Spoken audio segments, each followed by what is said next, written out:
All right, ladies and gentlemen, I have a exceptionally fun episode today.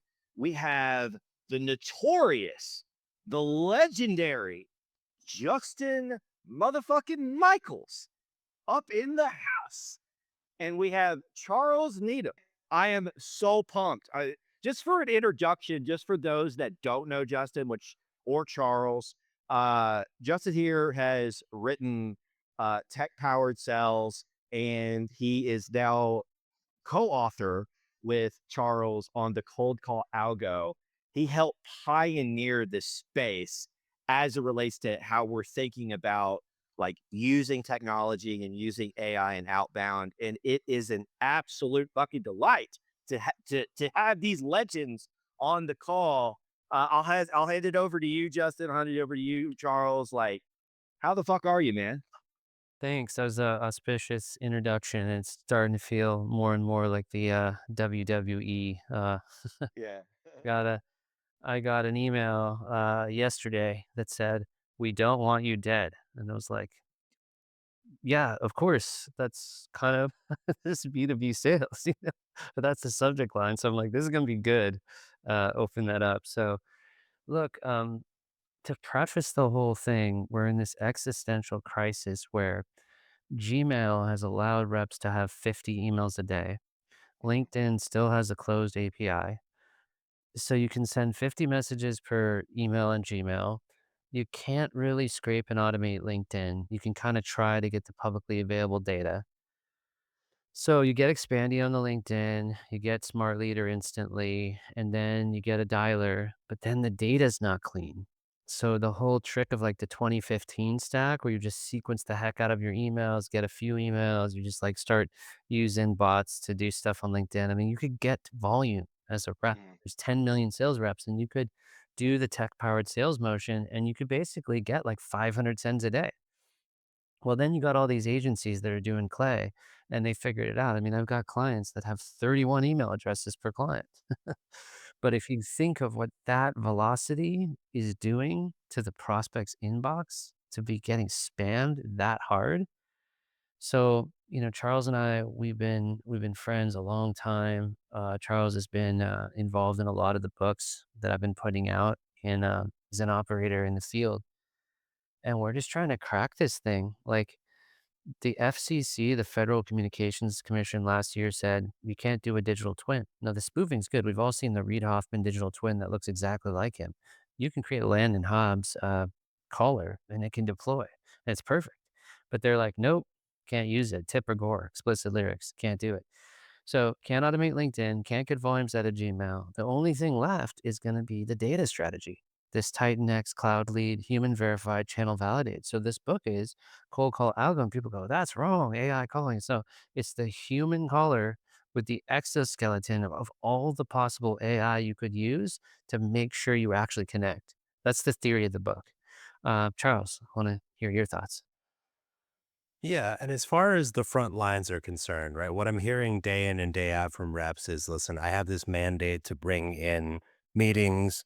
I'm working with founders who have some sense of how they think that should be done, but based off of my experiences, it's not yielding the outcomes that I want. And some of that has to do with what Justin's talking about, channels becoming saturated, things that used to work not. But also at the end of the day, it has to do with rep enablement. And there's so many reps out there who have to listen to founders who have demands and who want outcomes, but really haven't produced any salient materials to help them get there. So a big part of our hope for this book is it's a weapons manual. It's a process that you can follow regardless of what your tech stack is to systematically work through your target audience, segment them, follow up appropriately, and track the outcomes. So this is as much for the founders as it is for the little guy on the front line. Yeah, dude. I think and here's the thing too, is when we're looking at like dinosaur outreach and much respect to the old legends who helped pioneer this space, I think what I really love about what you're doing with the book is it's less about spray and pray, it's about being way more tactical. But I guess as it relates to like let's talk about some of like the misconceptions, right? So you've got the mis like you've got these chimpanzees now that like the analogy is with the chimpanzee with the machine gun. And so we have all of these like utilities, like we have all these different we have Clay, we've got Zoom Info, we've got Titan X, and then we've got parallel dialers, and there's this amalgamation of all these fuck off tools.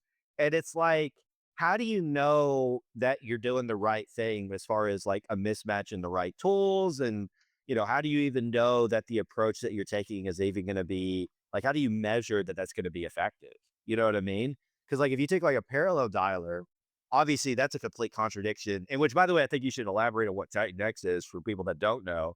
But like our phone ready leads. So it's like, why would that be like a bad strategy if you're just able to like dial at scale? Like, why is that a piece of shit strategy? And I'll hand it over to either like let's go to you, Charles, first. Yeah, 100%. So I think it's helpful to look at what most people do and the outcomes they get from that, right? So historically, if I talk to 95% of the BD teams I talk to, they're exporting a raw list out of Zoom Info, Apollo, Clay, whatever it is. And they have numbers, they have emails, they have LinkedIn. So think of it like it's a big ass haystack that they have to sort through. And managers take this list, they plug it into an omni-channel sequence, and they say, hey guys, go and dial on this. Somewhere in there are going to be some people who pick up the phone. Who are they? I don't know. Some of them will respond to email. Again, don't know who. And we might as well send them some LinkedIn messages as well. Because hey, we pay for premium. We have some message credits. We're going to use them. And so what we're doing is we're taking it a step further and looking at it from the buyer perspective, which is there are people who are amenable to any channel of outreach, right? There's some channel they are amenable in. And so if you can meet them where they are and identify them up front, you can be a lot more targeted with your outreach approach. So specifically as it relates to Titan X, if you can identify the people who have a high propensity to pick up the phone, then it makes sense to call them. And if there are people who don't have a high propensity to pick up the phone, then don't bother. Right. So basically what we're taking is we're taking a look at TAM and then as a subset of TAM, who is reachable and on which channel. And in the process, also reducing a lot of noise, which is just bad for everybody all around. Mhm. Well, this phrase has been credited to many, but the list is the strategy. We talk about first prioritization of who you're going to call. So, what some of the Titan X research has brought to the fold, and I think there's also several other third parties have confirmed it, is only about 20 to 30%. It could even be as low as 20% ever answer a phone. I actually have mine turned off. My mom can't leave me a voicemail. It's like, it's really my crowning achievement here. I have 45 years Yeah. old. Yeah. Same. Forgets and he managed to just load that box. So, but that said, like I probably would be open on other channels to like email or very quickly on LinkedIn or WhatsApp or something. So, um, the idea before was just it doesn't really matter the data. Like I used to just get seamless, just pump it into like Orem or Connect and Sell, just go huge. People would watch the Yeah. exhibitions every week. I get on there, I just catch people randomly and I'd make it happen. Well, now there's so many dialers, so many data sources. It's just this white wall of noise. So if you can have a cleaner list and then you can prioritize the list of people like who pick up, who picked up once but ghosted, who, it's more fuzzy, so then you can take omni-channel approaches. Well, if you have this priority one that's clean, why would you parallel assisted dialer that? You would just power dialer that. You dial it one at a time. I have Landon Cell. He's picked up before. I called it ghost calls from Trish Bertuzzi. I'm just gonna call Landon until he picks up. That's his cell. I don't need I don't need to use a machine gun here. I just do a laser. I just do it. And then after about 7 calls, you usually either get a pickup or they respond to an email or they hit you on another channel if you're doing blended. So the books actually, if you look at like what Orem sells now, they have a power dialer and a parallel assisted dialer, and they have this thing called Boost Connect where they can predict the time of day. So even like kind of how sequencers got more focused with segmentation and targeting and reply sequences, the dialers are getting more surgical. And so this book reflects that trend. Now, this book will also work if all you have is a phone and Gmail and limited access to data. We're promoting things like Titan X and Cloud Lead because it's just the amount of waste. I mean, 80% of a rep's day is just wasted admin. I think they say 36% of time spent selling. Yeah. We've all done Yeah. that job, all three of us on this call. Like we're spending like 5 to 10 hours a week just like literally on the monkey work, right? Yeah. So I but for if we talk about Orem for a second, I'm not gonna try to like throw them under the bus, but I am gonna do it for this conversation. So one of the big challenges that I have with parallel dialers in general and dialers is we're using this force fucked marketing terminology with boost logic or whatever, and we're talking about that we can predict the day of time that somebody's going to pick up the phone.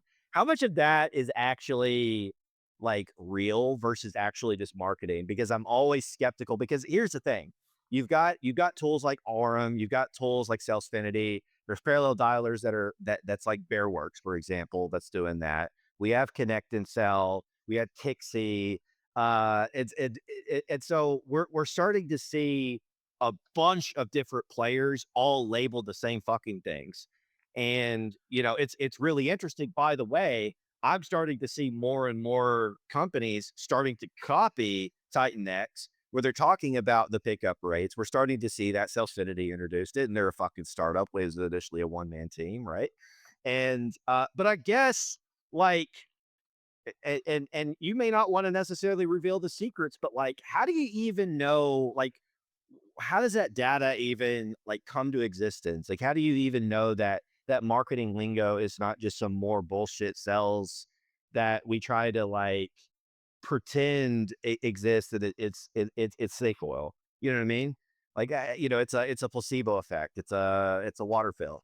So, like, how do you know that actually like for the naysayers? Like, how do we know that that data exists? And I'll pass it over to you this time, Justin.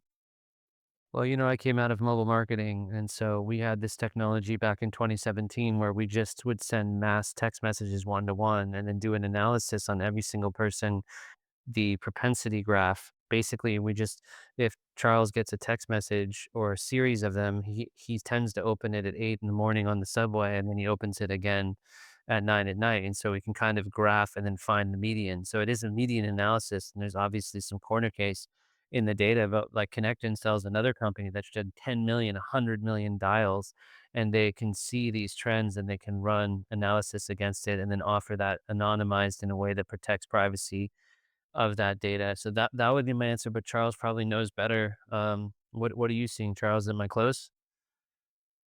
Yeah, so I think when it comes to emphasizing marketing versus reality, it's helpful to understand what is actually being tracked versus what is being extrapolated. Yeah. Right. So you see this all the time in the intent data providers where somebody says, okay, this person visited this website, which means that obviously they're a buyer. And so it's helpful to differentiate what's actually being tracked versus what's being interpreted from that tracking. So I'll give you an example. Zoom Info has something called a likely to engage feature. We see the fire emoji next to the phone number. Yeah, But it's hot. It's hot. it's It's spicy. hot. Yeah. But all that means is that they sourced that number out of an email signature. So, I mean, I understand the logic there, right? Which is that if somebody has a phone number in their signature, they may be open to taking calls there. However, consider the alternative. What if it's company policy to have your number in your email signature? What if you, as the practice, wait to see whether somebody leaves a voicemail and it's a customer so you know to call them back? Mhm, It's helpful to understand what is actually being tracked versus what is being extrapolated from that tracking. I think that's very important. mhm. Yeah. And I guess help me understand this. So we're talking about like we know the propensity to pick up, and we know how important that is. But we're also in this age now, and it's getting worse. Like Justin, you alluded to it a few minutes ago, where you said even if your mom called you, it's still going to go to voicemail. And we've got tools like with our iPhones where everything can go to voicemail. And so I'm not gonna try to allude to cold calling is dead because it's obviously not dead, and I think it's actually gonna make a comeback. That's just my Nostradamus philosophy on it, what I'm forecasting, right? But I am curious though because we're we're combating against the scaled mediocrity with AI, and we're starting to see more AI pushed into uh, using bullshit templatization. It's still trying to use bullshit sequences. Like everybody's trying to use the same generic sequence from like HubSpot or Outreach. I guess as it relates to, and Charles, you're doing outbound right now. I'm doing outbound, right? Because I'm working in cybersecurity and that's a pain. But like, how do you feel about, are you bullish or are you bearish on how AI is going to affect like your job because of like how shitty the floor has been risen for these like terrible SDRs now, and they're just making our jobs like way harder? Or is that more of like doomsayer, like you just, get good? Like, what do what are you personally experiencing right now at Fight Next? So I think there's this sort of a more fundamental thing to look at, right? So I grew up watching Terminator, so I will tend towards the doomsayer, but nevertheless, what you're fundamentally looking at is signal to noise ratio. And so you can do one of two things. You can make the signal stronger or you can reduce the amount of noise. Unfortunately, jury is definitely out on the last one. The amount of noise is increasing. There's no question about it. Things like parallel dialers, the market is getting hit more. So as a percentage of outreach, there's more crap out there. The flip side of that is that it's easier to stand out amidst the crap. So if you can get in front of somebody and differentiate yourself, and that's what we talk a little bit about in the book, leading with intrigue, generating curiosity. If you can get in front of somebody and do that, then I actually think your odds of success improve. The challenge is getting in front of somebody because they're inundated with so much bullshit, hence the channel segmentation. Well, and I want to just piggyback on that. There's this prediction. It's like someone wrote a book. They said 2 million jobs already went away. I'm like, No, they didn't.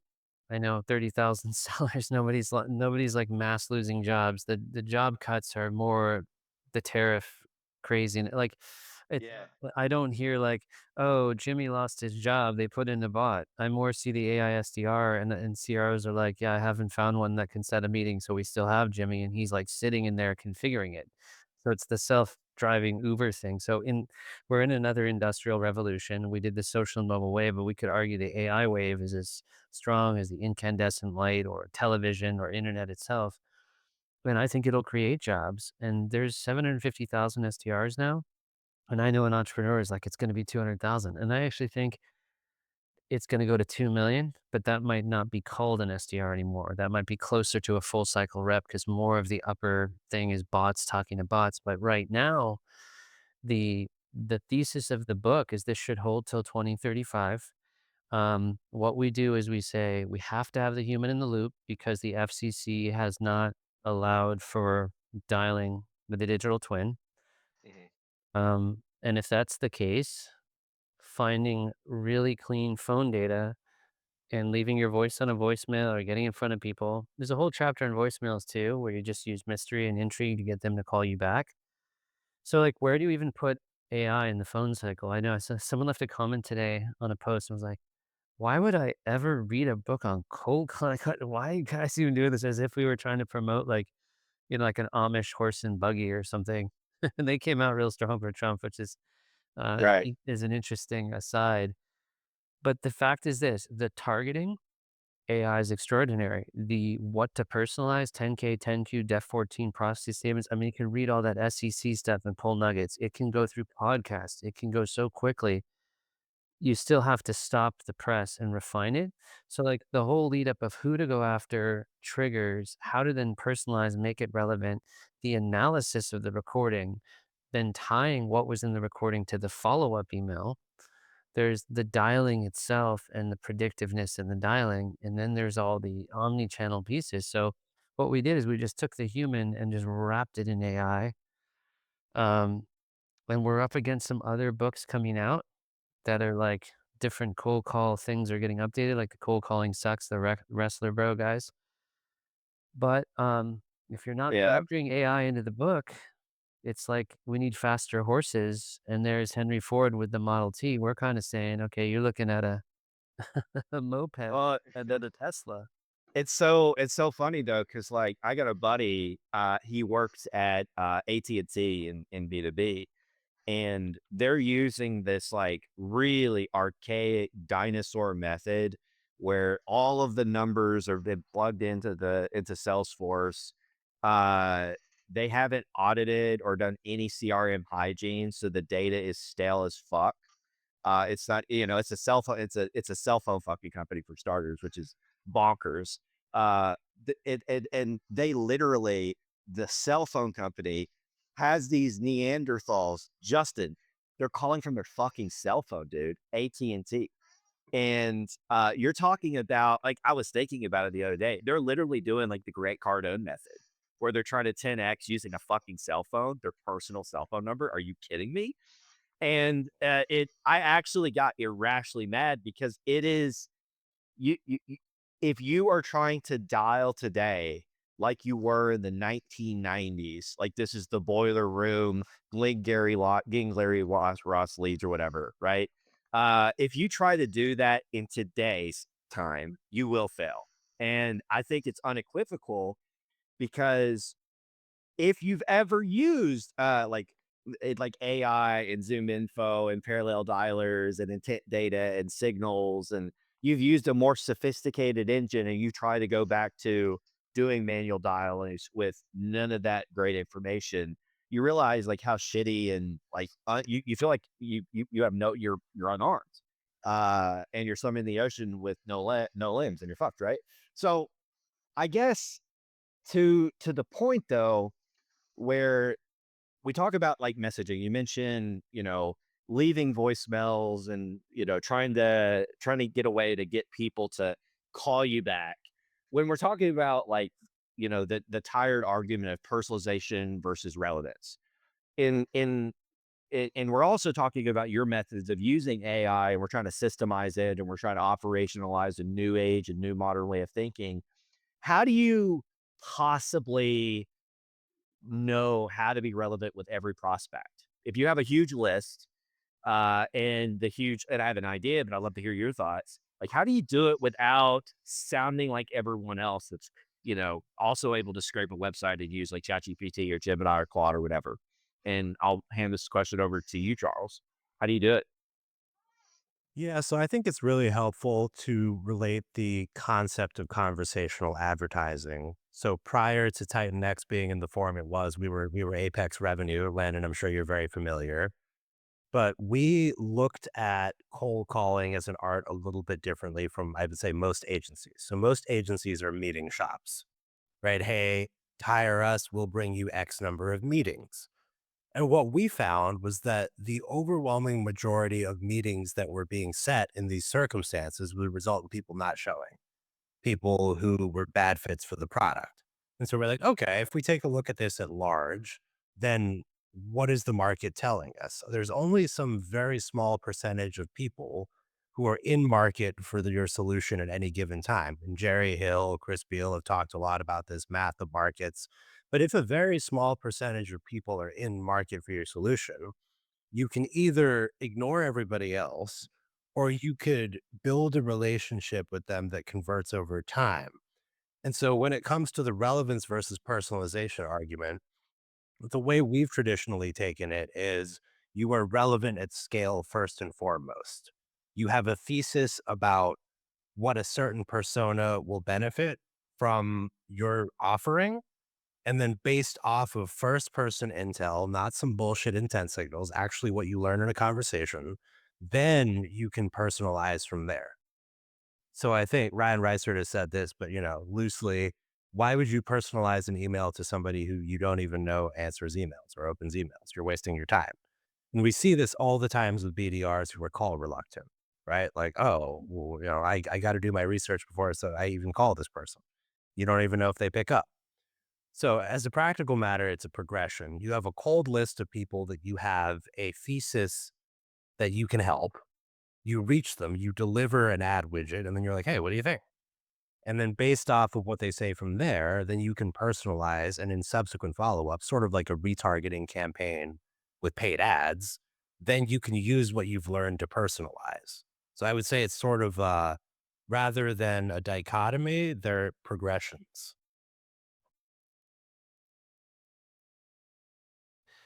Yeah, so you need to develop a POV, like a point of view that involves a synthesis of the research you've done.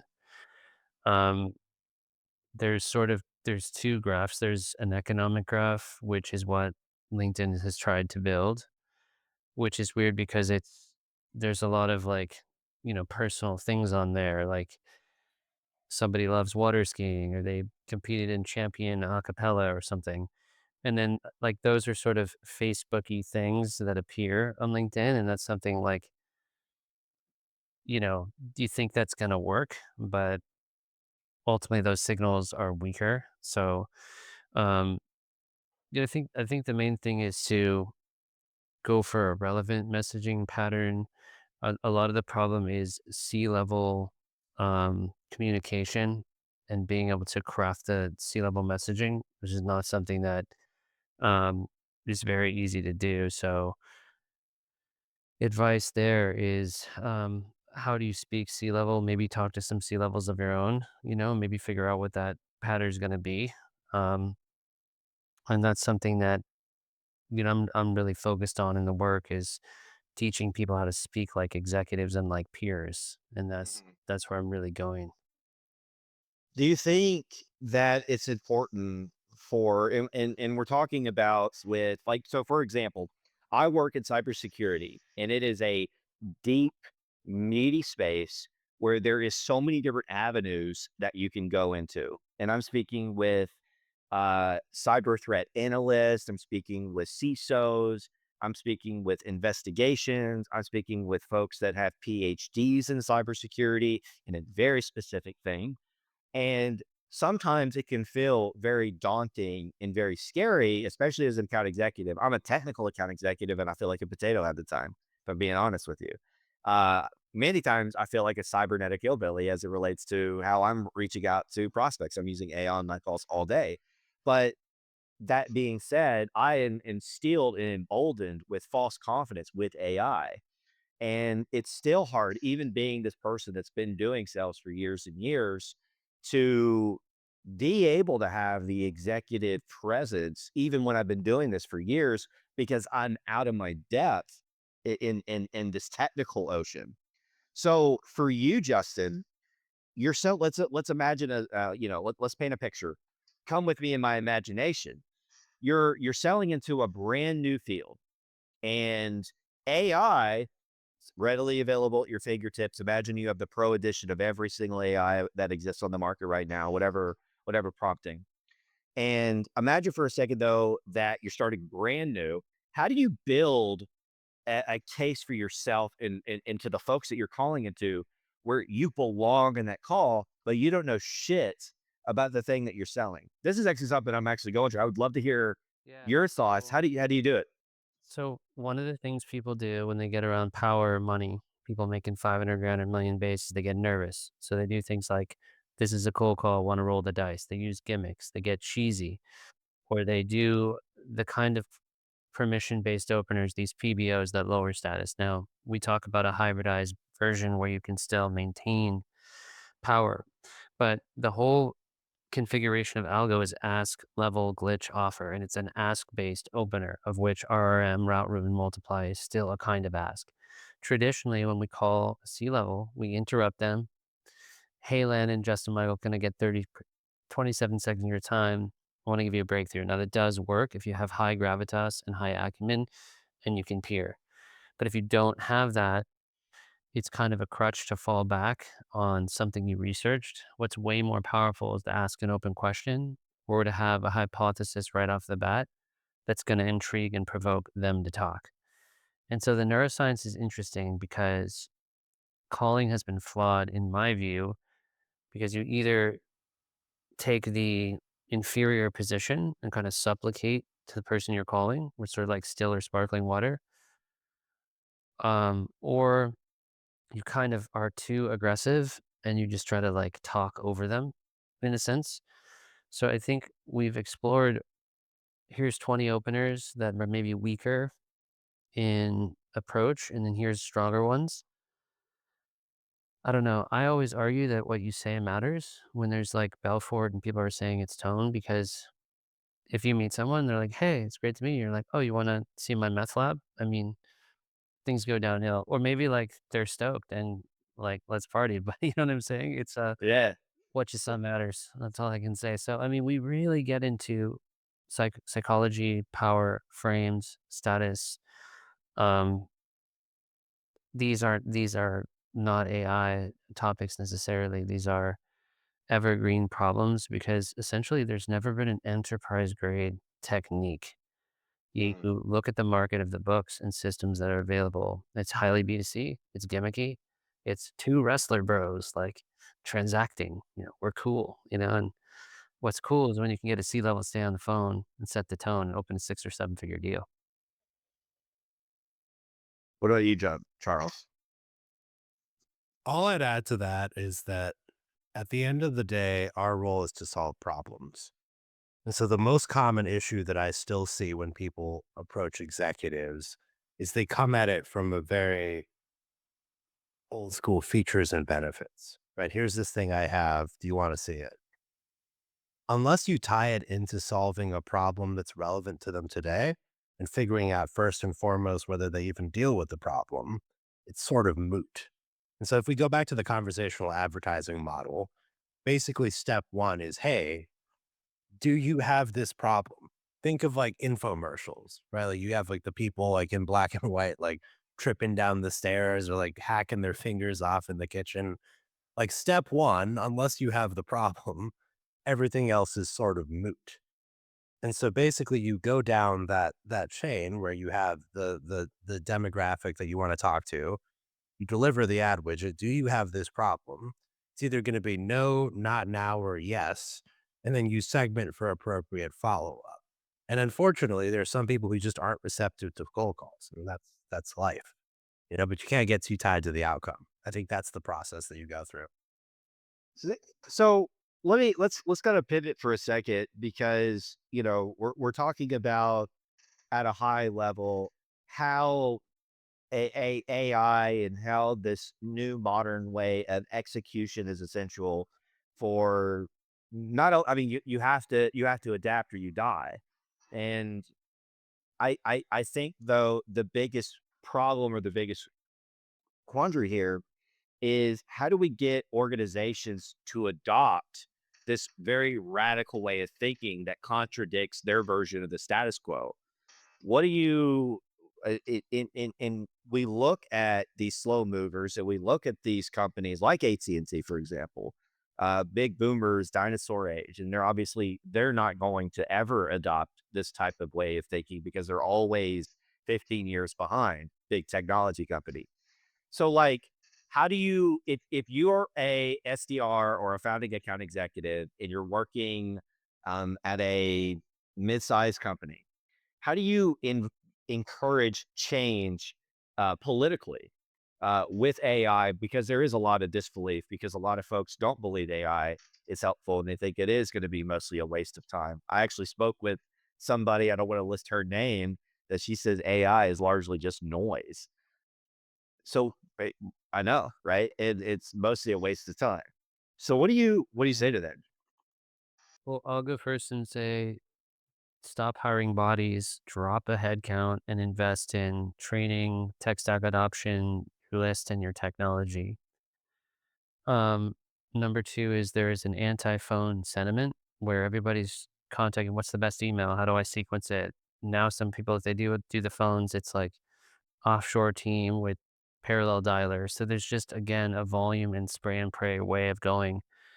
Everything needs to be strategic now. There's no such thing as a transactional deal. Like if you sell enterprise, if you sell to cybersecurity, they still want a 5K pilot, a 25K POC.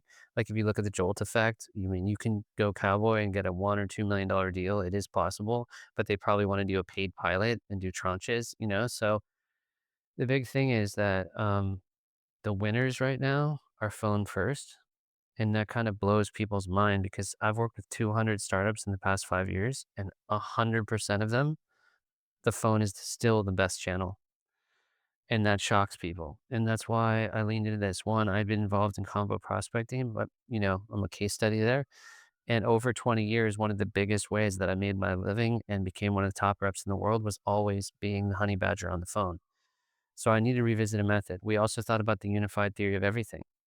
Is it permission based? Is it not? If you set a meeting, you're right. If you get a deal, you're right. So what is the Einstein sort of E equals MC squared? It's a unified theory that says, why does it work? Like it's 2025 and you set a meeting. What was your stack? What was the phone? Like we just look at it and we create a methodology that unites it that will give you a higher propensity to hit.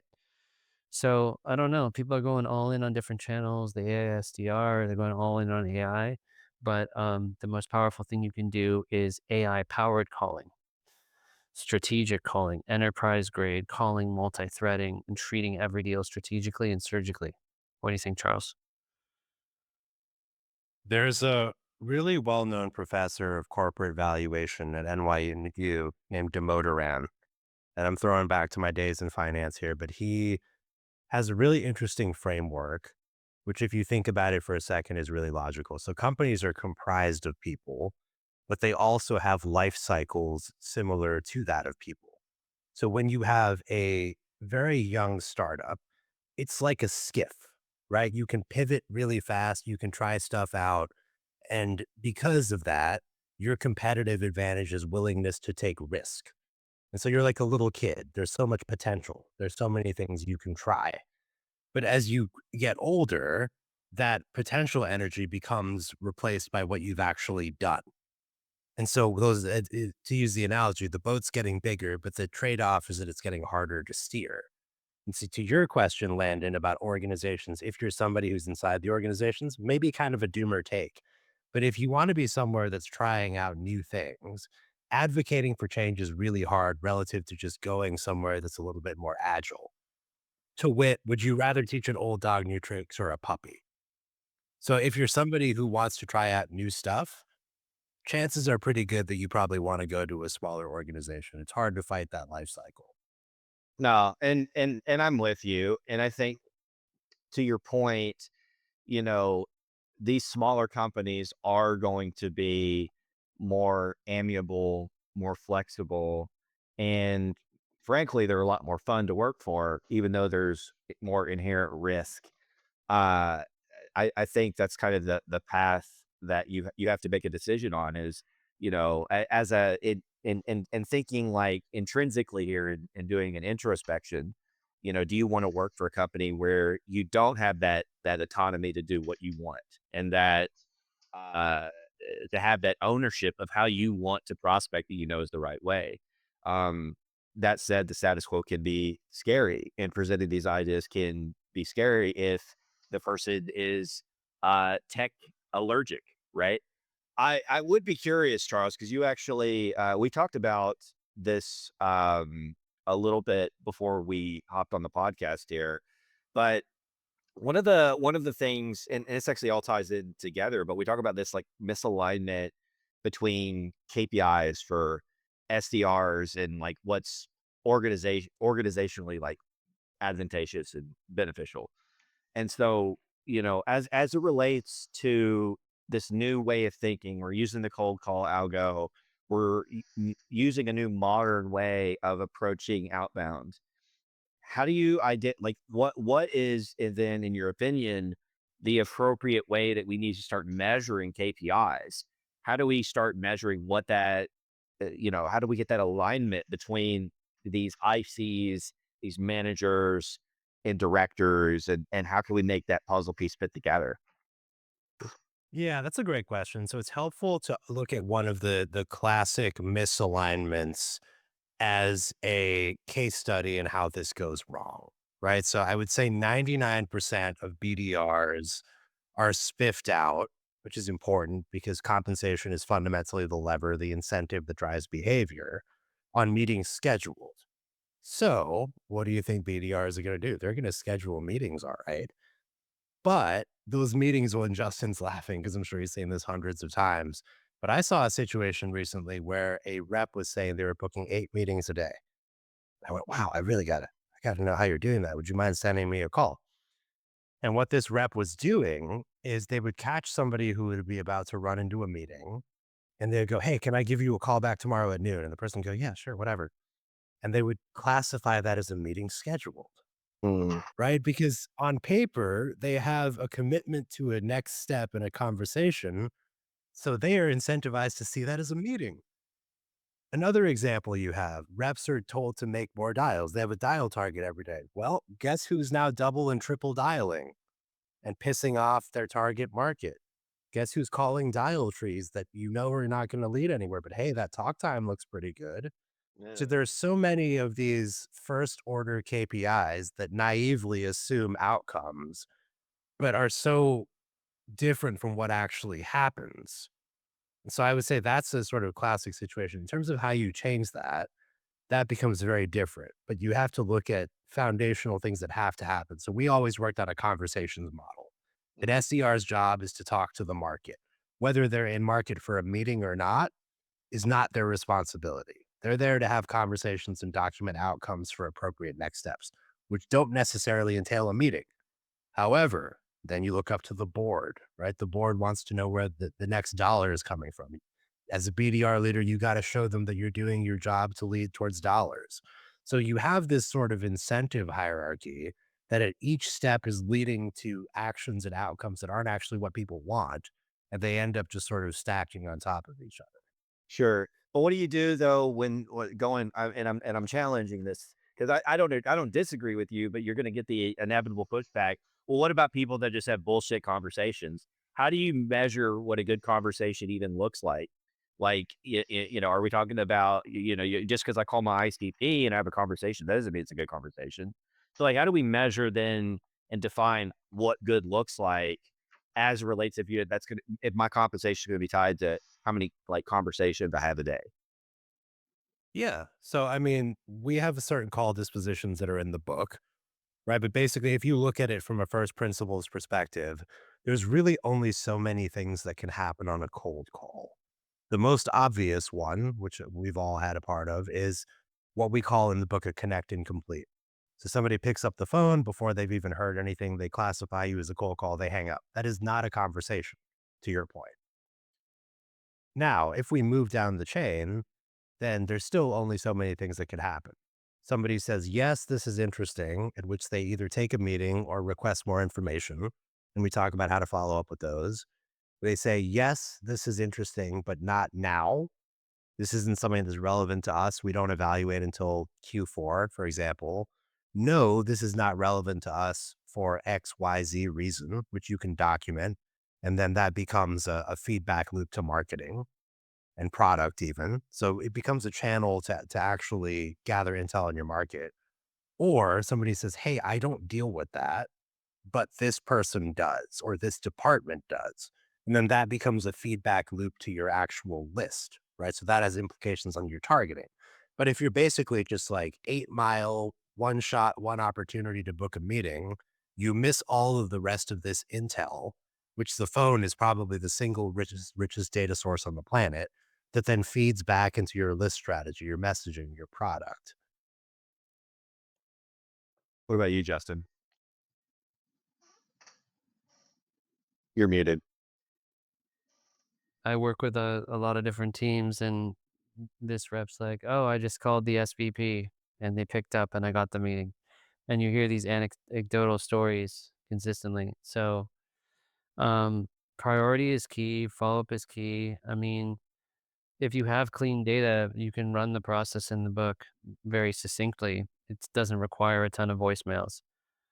We kind of present a lot of different scenarios in here. Number one, pick up the phone and actually make the dials, no matter what your system is, no matter what your company's telling you. Because when you rely on inbound or when the sales floor is silent, it's a very dangerous proposition. It's marketing, in my opinion. A lot of the inbound stuff, it is gravy, it's the icing on the cake. So, first of all, why aren't you calling the C level executives in your book, the VPs, the people that scare you? One of the biggest problems Connect and Sell have is suddenly you're doing 1,000 dials a day and talking to 20 people a day. And it's like, wait, your reps have never talked to customers. They actually don't know how to sell. So there's a heck of a lot in here just about sales psychology and status frames and reverse psychology. And a cool one, from Charles about what they say send info, that could actually be a positive sign because they actually are interested in, right? It's fitting in one of those other buckets. Um, Knowing how to instrument priority and the tech stack pieces and the AI of all this is one thing, but the book really started as saying there's a gap. There's no enterprise grade approach. Think about it. You got fanatical prospecting. Hey, it's prospected every time of the day, and you need a 80/20 rule for that book or 10x rule, Cardone, because if you prospect constantly, you'll burn out. So then you got, Jordan Belfort type thing, and you got all these phone books. Now, one person we love is Art Sobchak with Smart Calling. He's the GOAT. He's been doing it forever, and actually doesn't use PBOs. But what if your role is mid-market to enterprise, where you've got 11 decision makers, cybersecurity, you got a CIO, all these VPs. They are scarce on LinkedIn, no profile picture. They don't answer an email, don't answer LinkedIn. Like, what do you do? Like, you're gonna have to call the switchboard, send direct mail, co-sell. You're gonna have to get in there some other way. Um, Jamal Reimer has a cool piece of software now called Wiser Mhm. EOV generator, and it uses all these LLMs to figure out like, here's the business case. So being able to build the value hypothesis is something that new reps really struggle with. So like this book's gonna basically solve all the problems right now. It's gonna help you use the phone and the surrounding technologies to empower enable it so you're far more effective, give you the talk tracks that you need.